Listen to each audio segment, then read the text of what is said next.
In front of me is REALME GT and today I would like to show you how you can apply animated live wallpaper called Magic Fluids.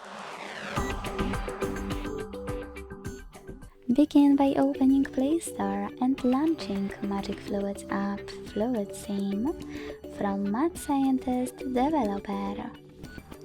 This one.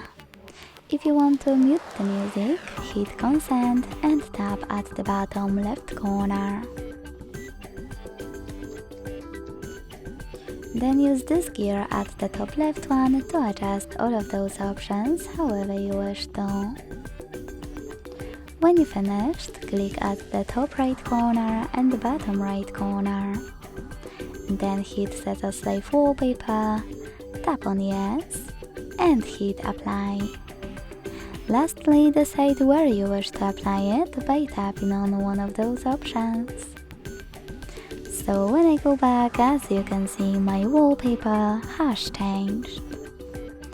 Thanks so much for watching. If you enjoyed this video, leave a like, comment and subscribe. Bye!